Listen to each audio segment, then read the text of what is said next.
안녕하세요. 아는 전도사 피비입니다. 네, 오늘은 저희 지난번에 이어서 성경 개관을 할 텐데요. 간단하게 신약의 성경 개관에 대해서 한번 알아보도록 하겠습니다. 두 편에 걸쳐서 할 텐데요. 오늘은 이제 주로 앞부분 성경 신약에 있는 사복음서에 대해서 간단히 함께 나눠보도록 하겠습니다.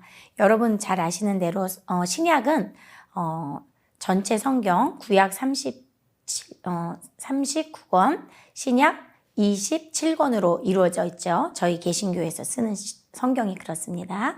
그래서 그 중에 27권의 신약 성경이 앞에 네 부분이 사복음서로 되어 있고요.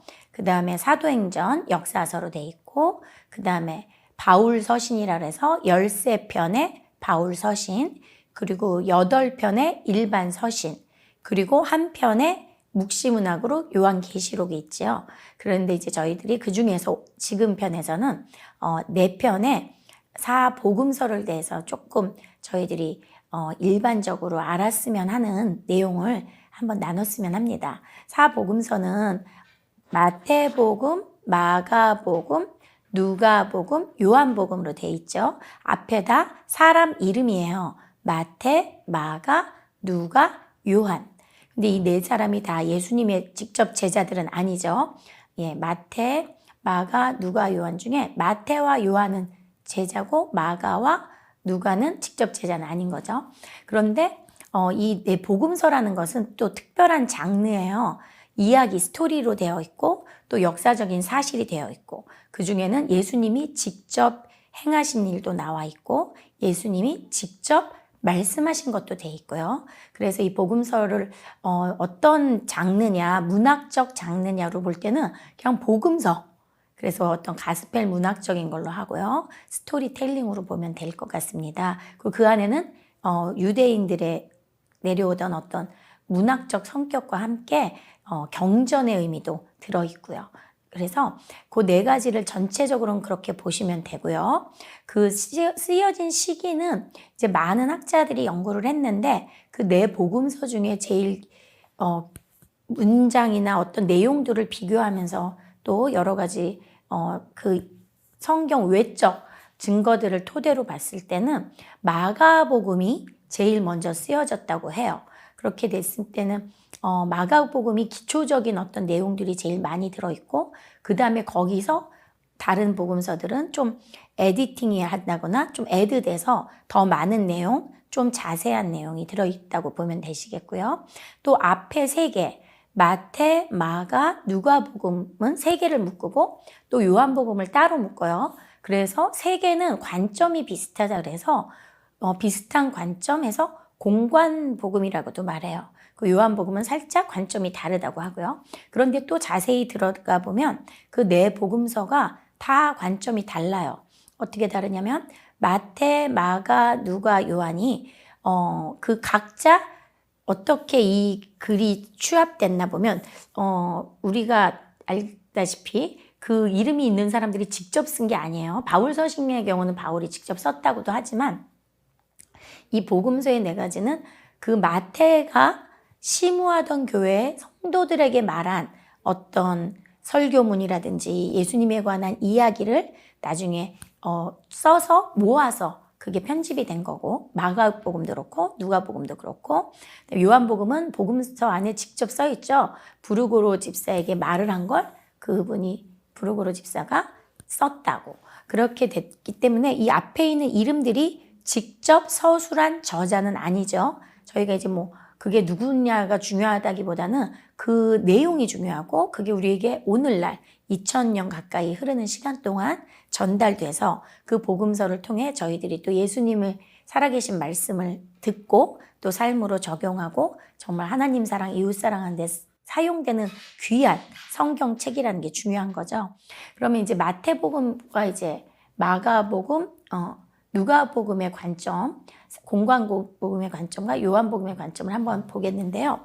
우선 마태, 마가, 누가는 전체적으로 예수님이 하신 일, 또 이거 스토리적으로 하시면서 또 그 당시 상황이었던 어떤 유대 문화, 유태교, 문화 또 그 안에서 나왔던 일들과 비교하면서 하는 비슷한 관점들이 있다면 요한복음은 요한이 직접 예수님과 있으면서 일어났던 어떤 기적 혹은 아이 메시지에서 예수님이 나는 양의 문이요 나는 포도나무요 그렇게 말씀하신 어떤 아이 메시지 중심으로 흘러가는 것들이 있고요. 그렇다면 다 중요한 복음서인데 그러면 저희들이 이런 질문을 해볼 수가 있죠. 하나로 통합해서 하나의 메시지로 하면 저희들이 혼동도 없고 더 이해하기가 쉬울 텐데 왜 성경의 복음서를 이렇게 4가지로 나눠놨을까요? 이런 질문을 해볼 수가 있을 거예요. 물론 정경에는 4개고 정경에 들어있지 않은 우리가 뭐 도마복음도 있고 외경이나 위경의 복음서들이 많이 있는 걸로 알고 있어요. 그렇다면 일단 다시 정경으로 돌아와서 왜 4개의 복음서로 나눴을까? 왜 이걸 4가지를 다 넣어놨을까? 이런 우리가 질문을 해볼 수가 있을 것 같아요. 이게 참 중요한 게 우리가 2000년이 흐르면서도 성경이 정말 완벽한 하나님의 말씀이시고 또 그 말씀대로 저희가 받아서 사는 거에 하나도 부족함이 없는 이유가 그 안에서 있는 것 같아요. 사람들은 다양한 문화에서 살고 다양한 시대를 다르게 살고 또 다양한 지리적인 요소가 다르게 살고 언어도 다른데 어떻게 하나이신 하나님을 이렇게 다 같이 믿고 정말 우리가 은혜를 받으면서 살 수 있을까가 어떻게 보면 이 사복음서에 복음서가 나눠져 있는 의미와 같다고 볼 수 있어요. 이것은 각자 놓인 상황에 따라 관점과 그 환경에 맞는 말씀을 주셨기 때문이에요. 마태복음의 경우는 그 원독자 처음 받아서 들은 그 설교를 듣고 이 책을 받은 원독자가 유대 공동체예요. 왜냐하면 예수님이 유대인으로부터 나왔다는 것을 믿어야 되고 또 그 유대 왕에서 나온 예수님이 정말 이렇게 핍박받고 죽으시고 십자가 달리시고 부활하셨다는 게 유대인들은 잘 믿어지지가 않았잖아요. 그리고 저희가 알다시피 많은 이유 중에 하나는 유대인들이 예수님을 달아서 죽인 걸로 해석이 되는 것도 많이 있고요. 그랬기 때문에 마태복음은 첫 번째 원독자가 유대인이었다. 그리고 마가복음은 첫 번째 원독자가 로마에 있는 사람들이었다. 그 다음에 누가복음은 헬라 문명에 처한 사람들이었다. 또 요한복음은 아예 좀 다르지만 나중에 로마의 핍박을 받고 있던 흩어진 모든 로마 산하에 예수를 믿는 사람들이었다. 이런 원독자 관점이 다 달라요.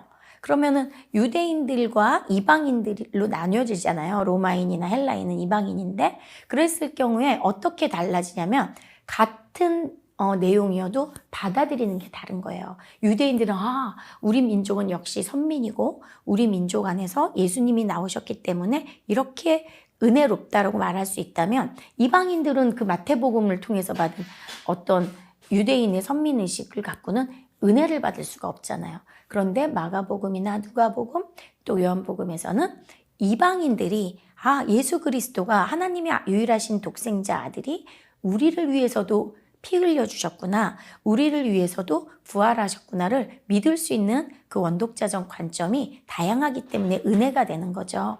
그래서 저희들이 이 사복음서를 통해서 받는 4가지 복음서가 어떤 거는 같은 말인데 칭찬한 게 있고 어떤 것은 욕하신 게 있고 예수님의 반응이 다를 때가 있어요. 그럼 우리가 왜 성경에 이런 오류가 있지? 왜 이런 다름이 있지? 하고 놀랄 게 아니라 사실은 그게 은혜인 거예요. 정말 같은 말이어도 내가 갑이나 어떤 기득권을 가진 사람에서 받아들이는 것과 내가 소외되고 연약한 억울한 을의 입장에서 받아들이는 것은 다를 수가 있거든요. 그래서 복음서는 정말 4가지 모두 다 중요합니다. 그래서 여러분들이 사복음서를 다 읽으시고 정말 그 안에서 은혜를 발견하시면 좋겠어요. 그래서 하나 제가 제일 재밌는 예를 들으면 예수님이 태어나실 당시에 마태복음은 누가 찾아오죠?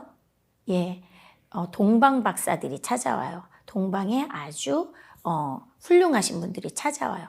그럼 누가복음에서는 예수님이 태어났을 때 누가 찾아오죠? 양치는 목자들이 찾아와요. 관점이 그렇게 다른 거예요. 누가 그 복음서를 보고 읽느냐에 따라. 그래서 하나님은 저희 모든 사람이, 정말 열방이, 모든 인류가 어떤 상황에 처했든지 어떤 일을 당하든지 성경 말씀을 통해 누구나 은혜 받고 누구나 예수님이 나의 구주이심을 믿고 또 저희가 구원받았음을 믿고 또 이웃을 사랑하며 하나님을 사랑하며 이 땅에서 적용하고 살 수 있게 만들어주신 귀한 말씀입니다. 그래서 우리가 사복음서를 다 정말 정독을 하고 그 안에서 있는 의미들을 조금씩 깊이 헤아리는 저희들 되었으면 합니다. 감사합니다.